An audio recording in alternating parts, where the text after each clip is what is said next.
You're live.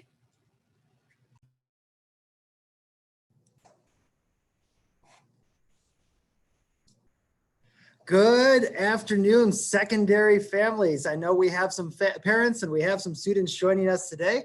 My name is Jeff Frankowiak and I'm the proud principal of the Rochester Community Schools Virtual Campus. It's our first year launching this program, and I cannot tell you how excited I am to be a part of it.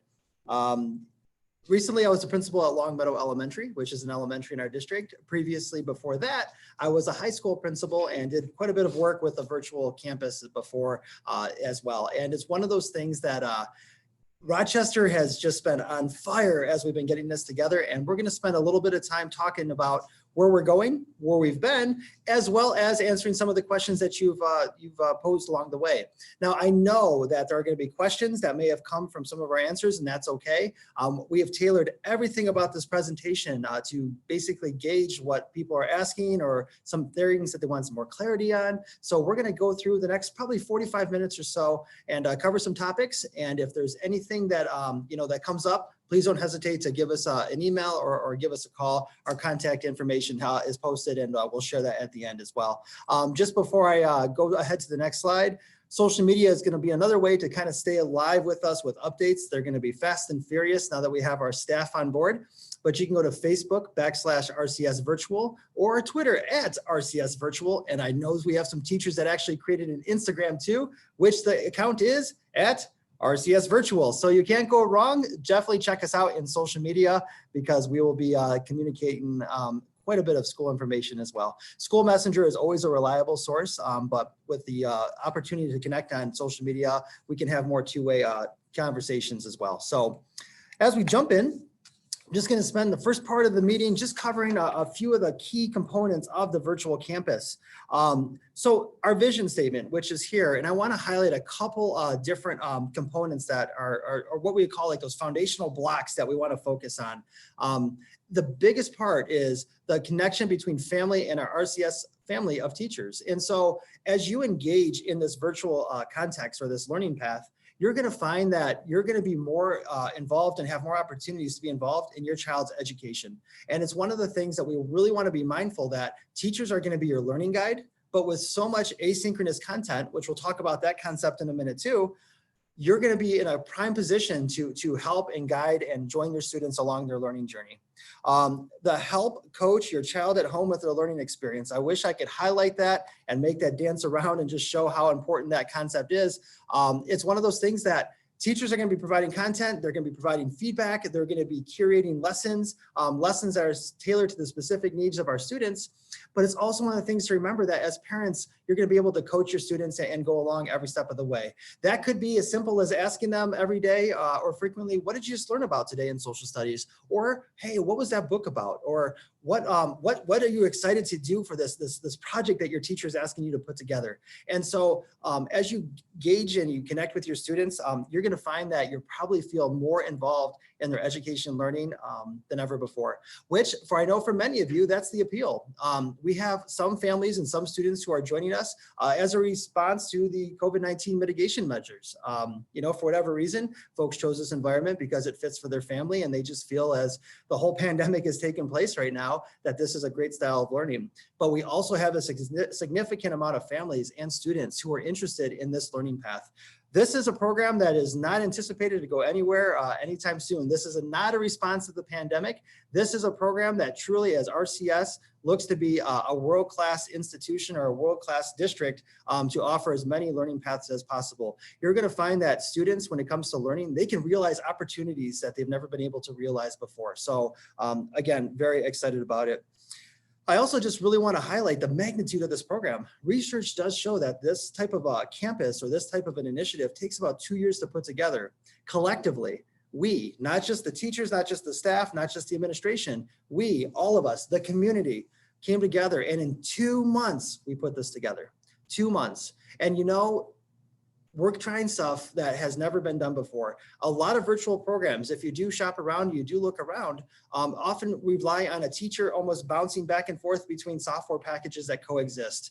In our programs, teachers will be the ones creating, designing, implementing content specific for each and every child. And they're going to have constant contact along the way. So it's, if it sounds like it's a big undertaking, you're right.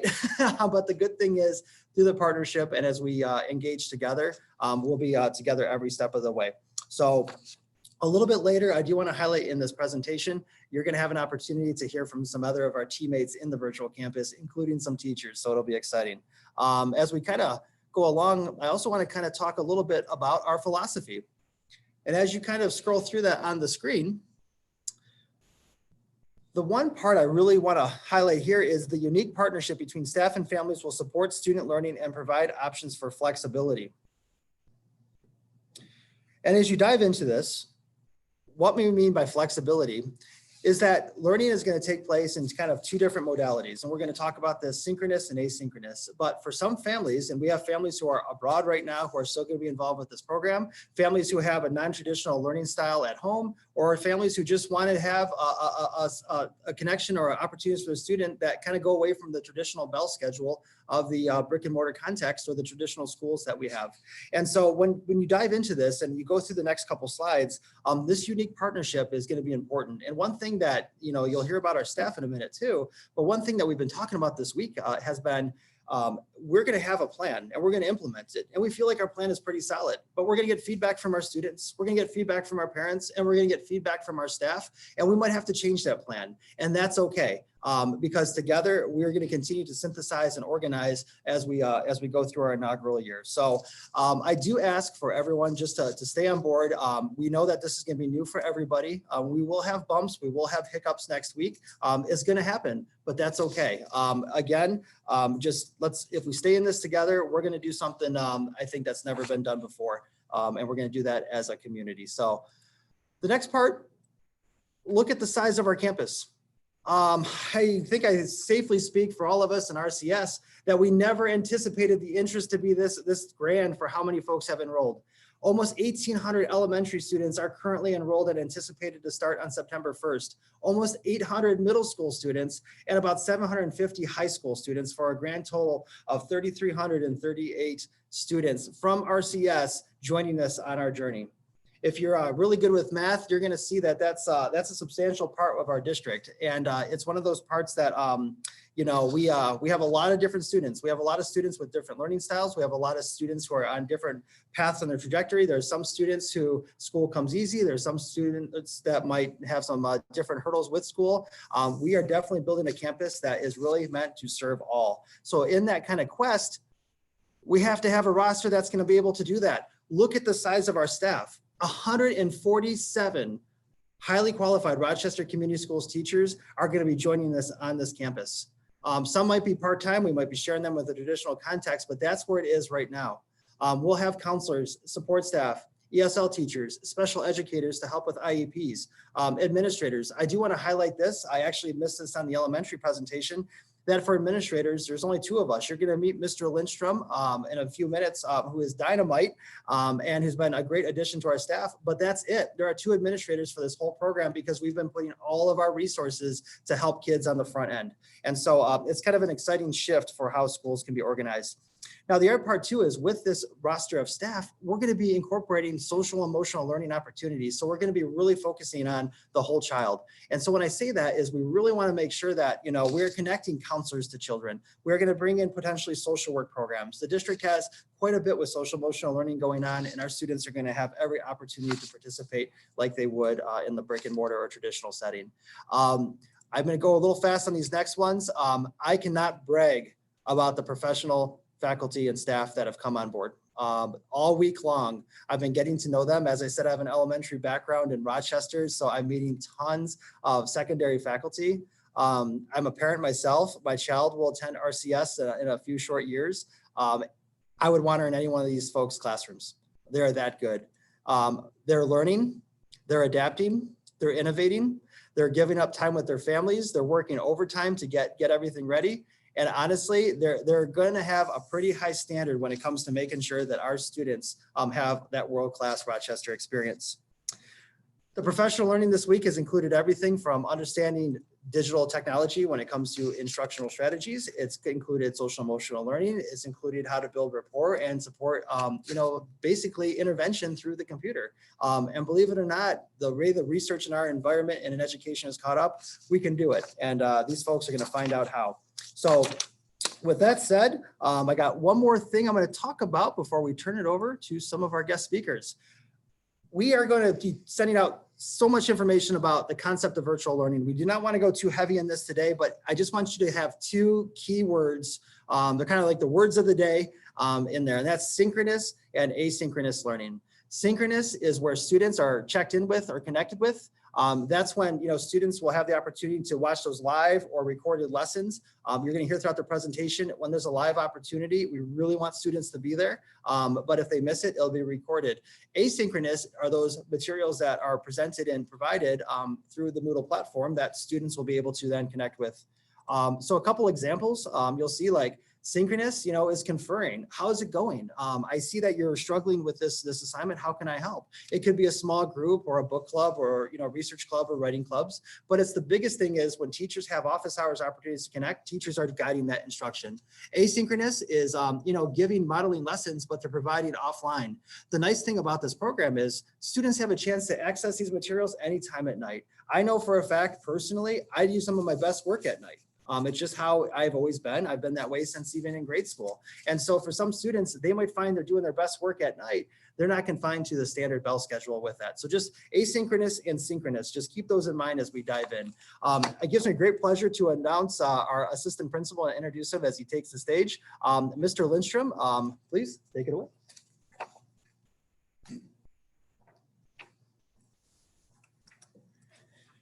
Thank you very much. We're practicing some social distancing here and switching over. So I just want to introduce myself. My name is Brian Lindstrom. I'm one of many educators in here that have been going crazy this summer trying to get this thing off the ground, and super excited to be joining everybody.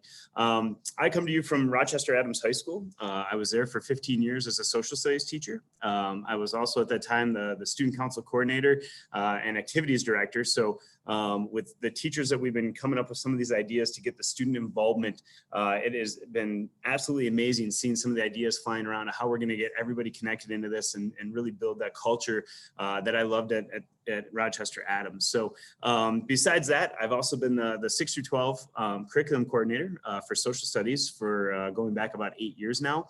And probably first and foremost, I'm actually a father of 3 kids in the district. I have 2 sons that are attending Brooklands Elementary and one that's making that transition over to Ruther. So if you guys are in that transition phase and kids moving up to the middle school, I'm right there with you. And so that's probably why we've been working so hard, is because we want to make these transitions as smooth as we possibly can. So I'm going to dig into a few things, but before we get into some of the technical stuff, I actually want to share something that the teachers have been working on, and wanted to show this this actual syllabus that was created here. And this comes from Mrs. Diane Haraki. And I just want to share with you guys some of the innovations that we have going on. We have been paperless so far with the start of this, and that's been pretty amazing to me that we're moving everything online.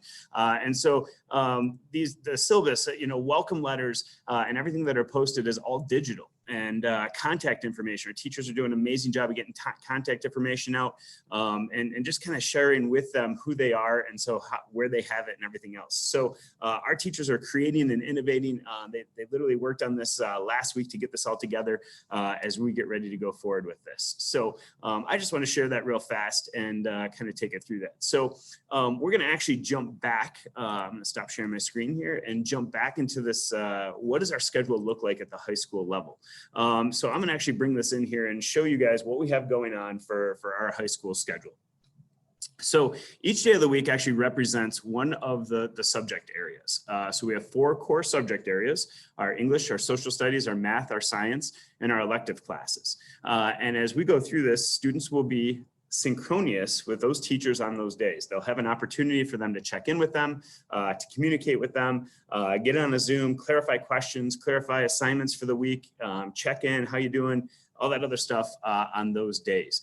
We do have, like Mr. Frankowiak said, we have a ton of different situations going on, and we might have kids that have several science classes or doing block science. We have people taking a few social studies classes at a time.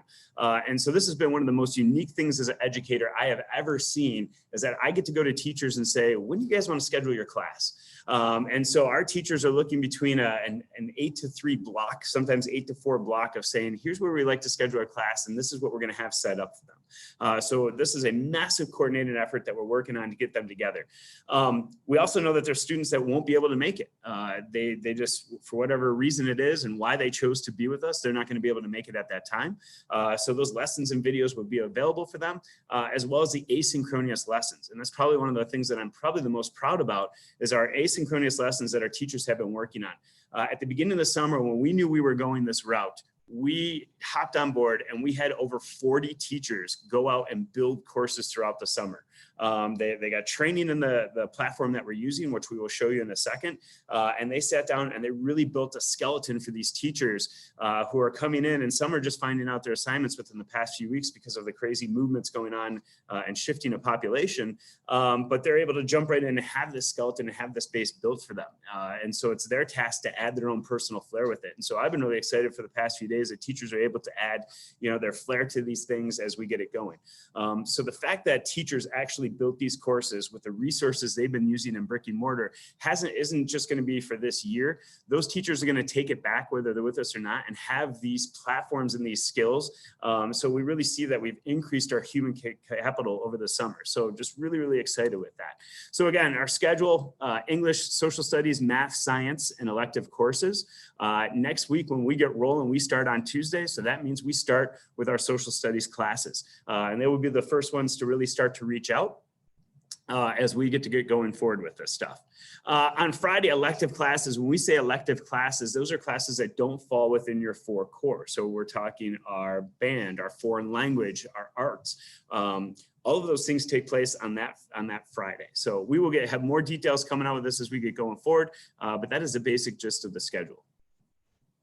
All right, so office hours. Office hours are really set up for our teachers to get that one-on-one attention. And so the idea is that throughout the day, our teachers are going to have office hours set up for the students to be able to connect to that teacher and expect somewhat of a quick response back coming through them. They may schedule their Zoom call, say, hey, we're going to get in this with you. Why don't you come on our Zoom, check this out, have that communication, and really start to work one-on-one with those students during their office hours. So any type of intervention piece, any type of needs or things that people have to help on, our teachers are setting up those office hours because they know just in a 1-hour time block, they're not going to be able to make that immediate connection that they want right away. And they're going to build on that over time as we get going with this. So just popping in, saying hi. So that is something that's set up for supports for the students. The other piece is this independent practice. So if I'm a student looking at my schedule, I might have 1 class or 2 classes per day. And the rest of the time, we're going to be working on projects. We're going to be doing the asynchronous lessons to prepare for the classes as we go through it and as we meet. One of the questions that we got and that I want to put through and discuss a little bit about is that it's not like the spring. In the spring, teachers said, hey, my class is on this Tuesday. It'll be due the following Tuesday. So we could have teachers that say, hey, my class is on Tuesday and this assignment is going to be due on Wednesday. But we have some cool things in Moodle that I actually want to share with you when we get here in a second to show how we're going to go about that as we're going forward here. So real quick, this is a link to our Moodle campus and actually what it's going to look like when students go to log in. They're going to use their regular username, their regular password to log into the screen. And then I'm going to share with you what this is going to actually look like when they get in there. So I have my courses that we've been working on and building that I'm going to pull up and share with you real quick. All right, so student gets into the dashboard and they're going to open up and their classes are going to be preset for them. So our teachers are going to be enrolling the students into the class, right? So when they get on this, they're going to have a dashboard that they're going to take a look at. I have a lot of classes up here because I'm actually one of the curators on them. And so your student would have up to 6 classes that are sitting here in front of them. You can see at the top, recently accessed courses. So anything that is stuff that they've been accessing frequently will show up at the top of the page. Before we move on here, over on the right-hand side, we have a calendar set up. All right, and in this calendar, this is one of the most unique features with this. If I say, all right, next Friday, I'm going to click on this link to take a look at what's going on next Friday. all of the classes that I am enrolled in will have the assignments that are due on that Friday. So if I say, hey, what I got to do on Friday, I got to keep this, organized and on pace and everything else. So you can see on Friday the 4th, we have an academic integrity agreement that is due.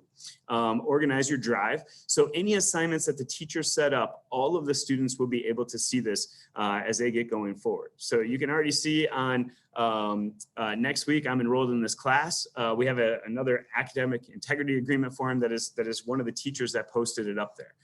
So as you go through, this calendar is actually going to help you stay organized on the side page.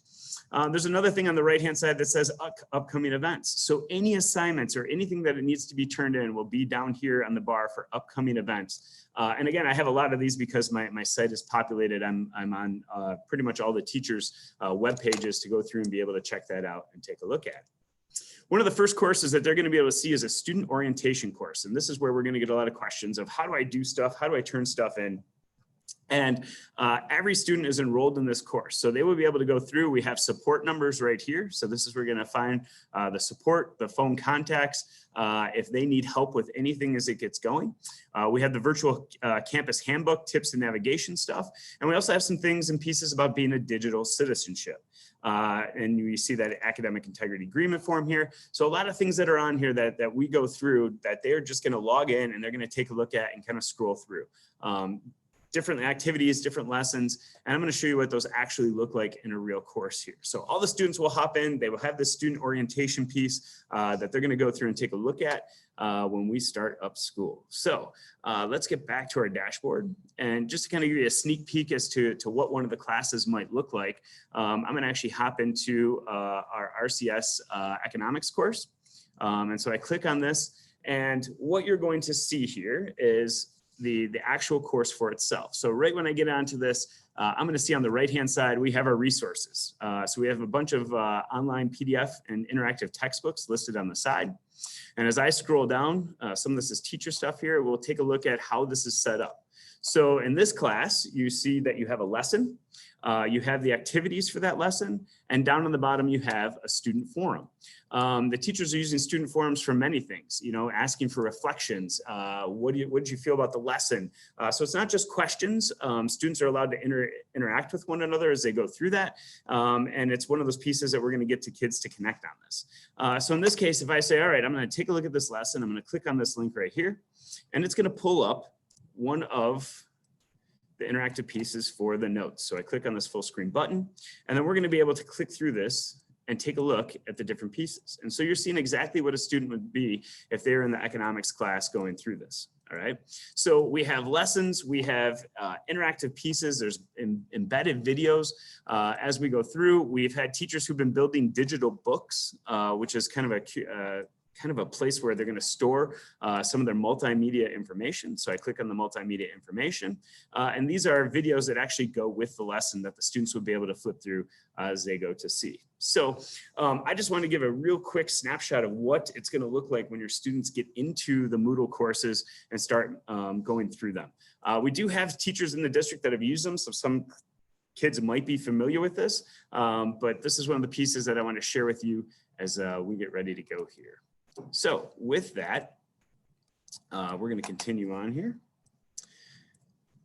All right, so that is the login piece. And what I'm going to do is I'm going to take a break here real quick. I'm going to come back to when we start talking about our questions and the FAQ sheet at the end of the session. So I'm going to actually turn it over to two amazing looking teachers. I can't tell you, these pictures blew me away when I seen them. I need to really actually go take some time for myself to get one of these done here. But I'm going to turn it over to Mrs. Julie Schmidt, who has been in the district for 13 years, and you're going to actually find out it's been a lot longer than that. And Mr. Stephen Book, one of our teachers coming over from Stony Creek, who I've worked with very closely in our government and social studies projects. Ladies and gentlemen, I'm telling you, when we get these people over here and on board, I'm so excited to work with them because I think we've poached some of the best, and these are two of them. So I'm going to turn it over to them real quick and let them get their introduction and kind of talk about, from a teacher's perspective, what we're looking for. Well, hello, RCS. This is Julie Schmidt, and I'm so excited to be here. Am I on? Yes, I'm on. Okay, excellent. We're rolling with this. Never done this before. So I'm so excited to be here. I'm so excited to talk with you about all the things that we've done this summer leading up to this fall. And I'm going to start off by giving you a little background about myself so you can understand who I am and what I'm bringing to this talk right now. So let's go. I prepared a little slide for you.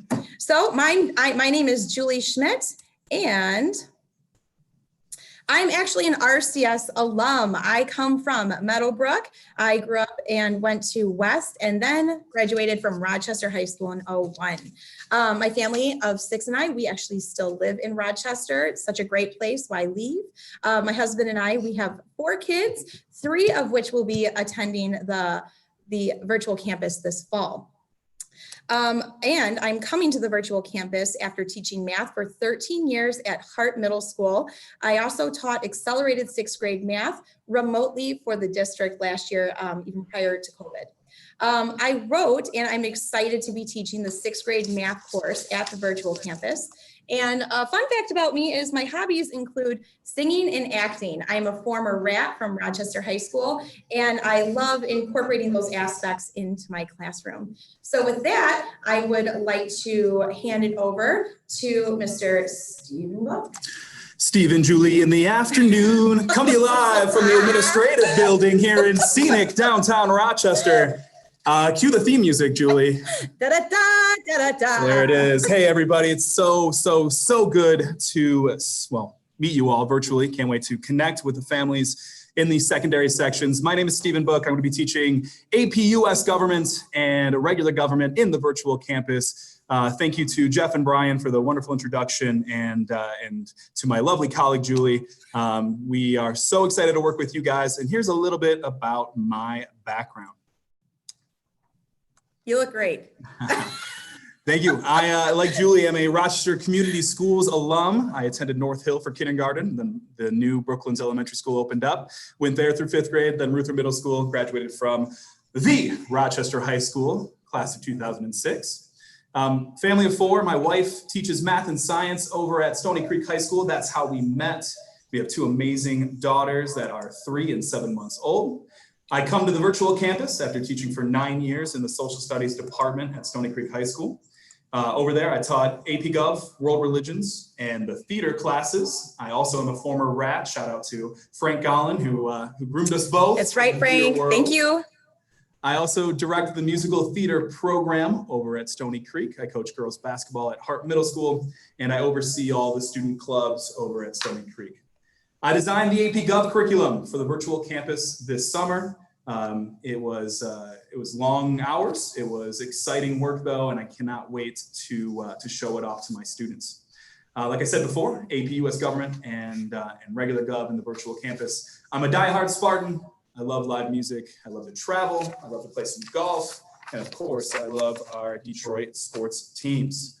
Julie, what do you say we answer some questions, talk a little bit about what we've seen so far in week 1?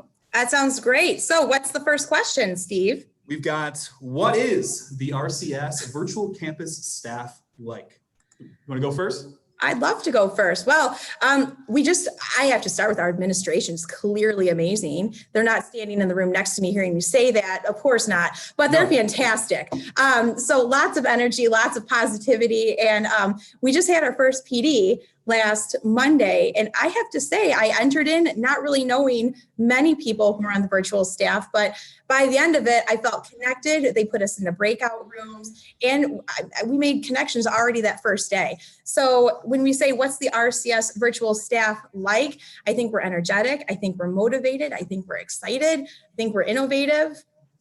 What do you think? You know what, I'm going to stick with sort of the virtual campus theme of technology. And I'm going to say the RCS VC staff is 3D. We're diverse, we're dynamic, and we're dedicated. What do I mean by that? Diverse. Well, the campus is going to be led by instructors from every middle school. Of course, I'm talking about the secondary level here. Every middle school from the district, every high school in the district. Like Brian said, he poached the best and the brightest in the district, and this district is full of the best and brightest in the profession. We have people that are new to the profession, brand new. We have some experienced vets like Julie and I, and we even have some folks who are going to finish up their career after a beautiful tenure in the district, in the virtual campus. So we're diverse in skill set. We're diverse culturally. We have diverse interests, diverse teaching styles. And despite these classes being virtual, there's going to be dynamic instruction coming from these different voices throughout the district.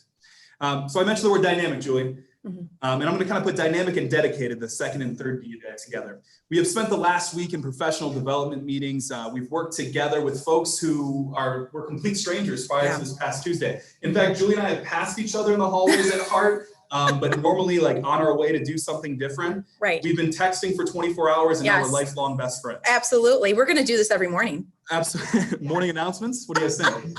Here we go. Yeah. One of the activities that stuck out to me during PD came yesterday. It was in a breakout session focused on social and emotional learning for our educators and for our students. And one of the prompts was to discuss the best compliment that we've ever received. Now, it's not easy to talk about compliments that we've received.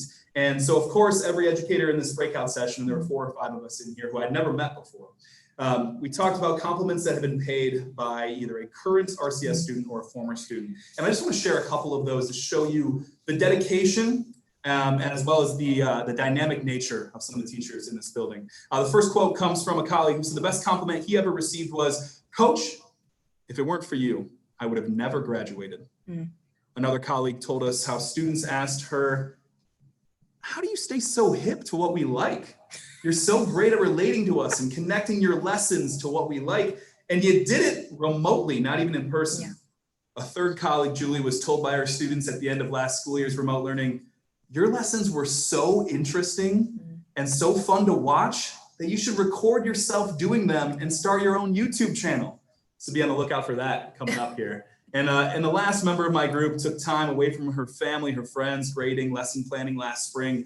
And she did all those things. But after her lessons ended and after her students were going into this unknown world dealing with COVID-19, she logged into her Nintendo Switch. She gave her internet code out to her students, elementary level students, middle school level students, I'm not sure which.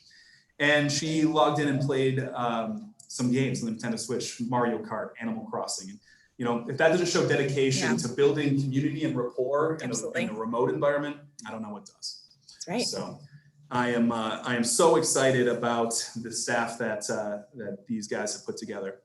Question number 2, Julie. Anything else to add, first of all, to that first one? I think you covered it all, Steve. Number 2, what can students expect from their teachers? I saw this question last night as we found out we were going to do this, and I looked at that and I just said, well, what can they expect from a teacher in person? And, being a mom of kids that have teachers myself, what do I want for my kids? And you want a relationship. You want your children to connect, and you want to know that teacher cares about and loves your child. And just because we're doing this in a different format doesn't mean that changes anything. So what can they expect from their teachers? They can expect a loving, caring relationship. They can expect that, I taught last year prior to COVID, I taught a remote class. And I was able, with this group of kids, I knew when something wasn't right with the kids, even just like how their work was looking or their responses or how we were talking online. You can tell, you're like, man, there's something not right with so-and-so. I'm going to reach out. I'm going to check on them. So it's still a relationship. It's still real. We care about our kids. Just because it's in different format doesn't change anything. What else can we expect? You're gonna have teachers who are going to challenge their learning, but we're also there to support them. We're not just gonna loft assignments out online and say, well, hope you figure it out. We want the students to be successful. We want them to learn deeply, and we want them to connect with their classmates. So you can expect that your teacher is going to be there for you academically, emotionally, socially, and it's going to be in a different format, but it doesn't mean it doesn't change the passion that teachers come to the classroom with. Absolutely. That's so well said. You've covered pretty much every talking point that I wanted to hit. And listen, we're student-centered, but we're community-centered and cultural. We're culturally centered.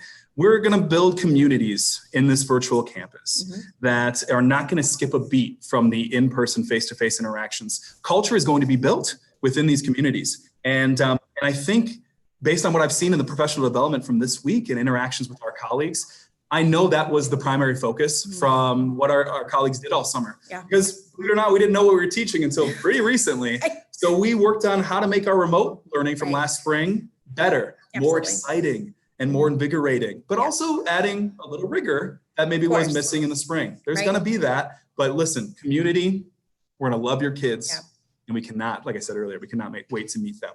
Yeah. I'm so excited. I gotta say, I'm just so excited. I really can't wait. Yeah. I can see it in your face. I don't mean to get, emotional, but really I'm excited to meet my kids. I can't wait to log on and see all those little tiles, right? And introduce ourselves and get to know each other. As two alums of this district, I mean, how exciting is it to see evolution? Right. How exciting is it to see new ideas spark up, that we're leading the way. We've got one of the highest populations in any virtual campus in the state, I heard. I mean, it's going to be amazing. It is really. There's going to be challenges, but we're going to overcome them together. Yeah, that goes back to the staff who's here. They're resilient. They're flexible. We roll with it. Absolutely. Question number 3 we want to talk about today: how will students connect with and engage in lessons? And I think our assistant principal, Brian Lindstrom, he hit a lot of those points really well by talking through what Moodle looks like. Moodle is going to be your learning platform, okay? But within Moodle, there are so many tricks to the different lessons, the ins and outs. Again, the connector pieces. It's not just the log in here. Here's a set of intro questions. Here's a lecture, and here's your exit slip, and be done with it. No. I mean, just in what Brian showed, I saw like a YouTube Star Wars introduction. Absolutely. I saw there's forums that students can be involved in. We can link our Nearpods, our Flipgrids, our other technologies. Yeah, absolutely. So student engagement is going to be, I don't want to say easier, but along the same lines of what we do in the classroom. And it's going to be diverse. So there's going to be a ton of different options for kids to connect to learning, and all different types of learners. And that's super important.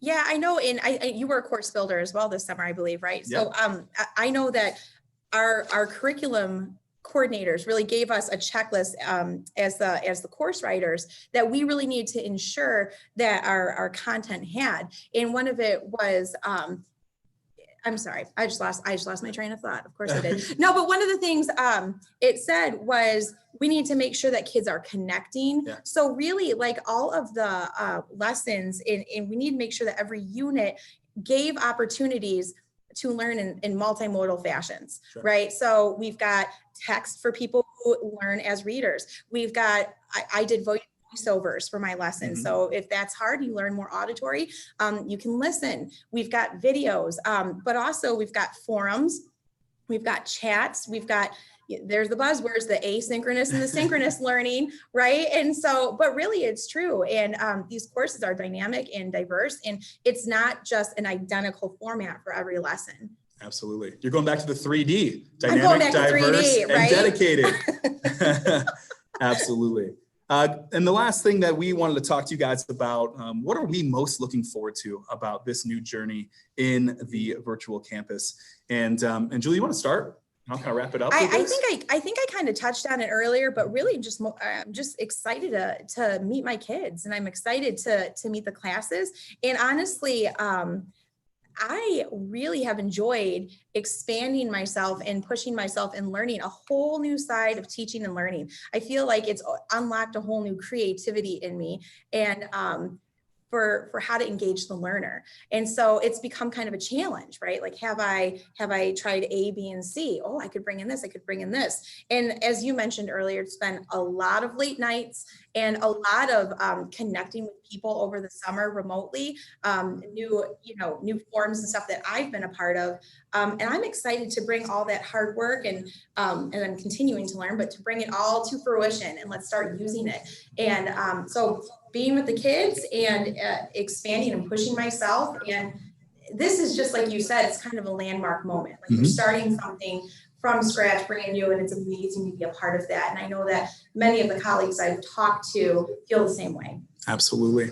Absolutely. I'm going to, in true social studies teacher fashion, I'm going to leave you guys with kind of two quotes. And one of them comes from my favorite, my obsession, my whole family's obsession right now. In fact, our family Halloween costume, my daughters are going to be the Schuyler sisters with my wife, and I'm going to be Alexander Hamilton, and my dog's going to be King George. So Hamilton ran rampant through our house after it got released on Disney Plus this summer. And there's a quote in the very last number, second to last number in the show, and Hamilton has just been shot by Burr. Spoiler alert. And Hamilton says, "Legacy. What is legacy? It's planting seeds in a garden you never get to see." Now, no matter where our careers take us after this year, a year where our profession already looks drastically different than any other back to school moment, what we create, Julie, together and with our colleagues, with Brian, with Jeff, with the support of the admin here in downtown, in this virtual campus, we'll get to grow and grow and grow. And while we may, ask for grace, humility, and patience along the way, I'm going to have a shirt with those 3 words on it, I think. I cannot wait to see what this turns into for Rochester Community Schools and for this entire community. And in his final published work prior to being gunned down, the Reverend Dr. Martin Luther King Jr. said this: "Are we going to choose chaos or are we going to choose community?" And folks, we're living in a time right now filled with chaos. And I think I speak for everybody that's involved in this new program. I'm gonna choose community, and families that are watching this, I hope you do too. So this is Steve and Julie in the afternoon. Thank you for joining us at the RCS Virtual Community Live Chat. Thank you for joining us. We can't wait to meet your kids. Goodbye, everybody. Goodbye, back to you.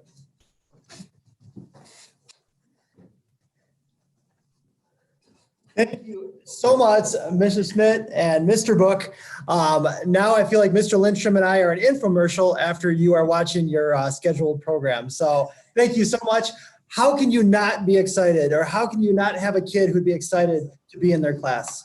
And that is happening all over the campus. And so that enthusiasm, that energy, that willingness to say, you know what, this is not the teaching I went for, I got trained for, signed up for, but it's a little bit different, and I'm gonna do the best job that I can. That's what you're gonna have in front of you come September 1st. So Mr. Lindstrom and I are gonna go rapid fire, and we're gonna answer several of the questions that you had posed. So just really quick, a couple of them. Teacher assignments will be released in Parent View on Friday. That's tonight. Mr. Lindstrom might have a few more updates on that with secondary.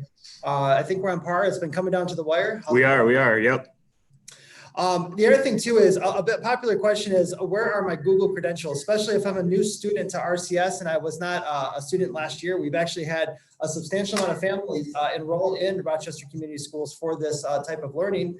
When you log into Parent View, and that's through that Synergy platform, but when you go into Parent View, you'll see that in the other tab. We're going to send out a school messenger very soon with some directions with there. And the first day of school, as Mr. Lindstrom demonstrated, you are able to log into your assigned Moodle classes with that. It was demonstrated before, not later. We kind of flipped the presentation around. I don't know if there's anything to add on that. I think we're good. All right, so real quick, I'm going to take this one. So for our first day of school, is September 1st, and we're going to kick it off with our social studies teachers. So it's a Tuesday. Our social studies teachers are going to be there. So September 1st, first day of school. September 8th, it's one of those funky days where we also have Friday and Monday off. So we're going to send out a specific Rochester Community Schools virtual campus message reminding everybody about this. But because we don't have school, we don't want our ELA to get shorted with that. So we're going to make the flop of ELA instead of social studies. So these are the types of things that pieces and moments that I remember at Adams when I do student council events. I'm like, hey, everybody, we're changing the schedule. These are some things that we're going to have going on. So I just want to make that announcement while everybody was tuning in here. September 9th, materials pickup. So that is one of the pieces. Some of our courses were actually still designed around the materials that we have, the novels and the books. So really in particular for the secondary, middle school, and high school, our ELA and science classes. So we're going to have a materials pickup September 9th. Students would go to their building. If you're new to us and don't have a home building, we will actually have an assigned spot for you guys to go pick up your materials and to get those to make sure that you are ready to go. So we still kind of have to let the dust settle a little bit as we get going with this, but September 9th is what we're looking for materials pickup. On that note, teachers and their syllabus, when the kids log in with them and get to meet with them, they're going to send this out and make sure you guys have the materials and resources and they're ready to go with it. Again, super excited that a lot of this has been paperless, and I can't tell you how cool that's kind of been, just kind of moving over to the digital world with that.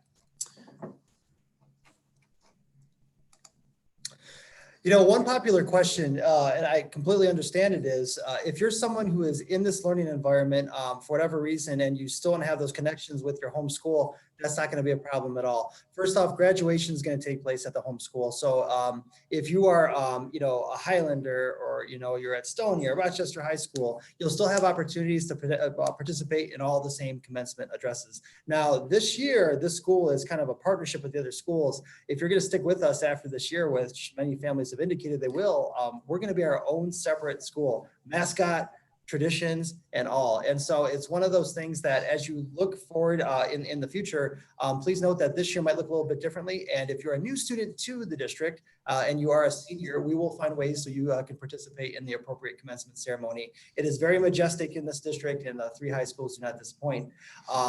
Another big question was, can students participate in after-school clubs and sports? Absolutely. Where it gets a little tricky are those clubs or those activities like student council that take place within the school day. We can't allow students, especially when the in-person instruction goes back in place and the buildings are reopened, to go back and forth between those buildings. The good news is we have a lot of things we want to launch in the virtual campus.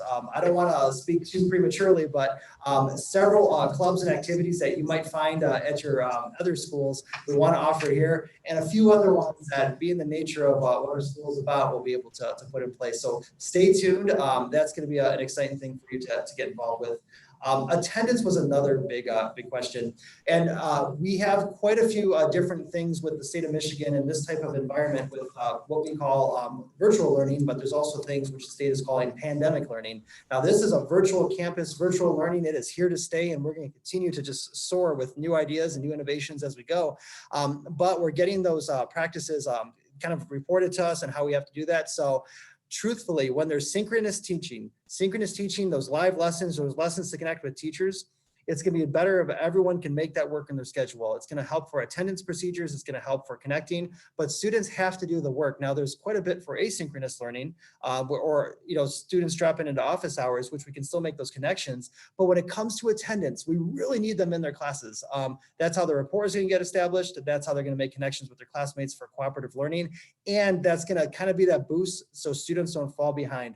One of the biggest pitfalls in a program like this is students will at times put things off, and all of a sudden they're like, you know what, I'll get to it tomorrow, the more they can stay with the pacing guides that the teachers provide, the better that they'll be.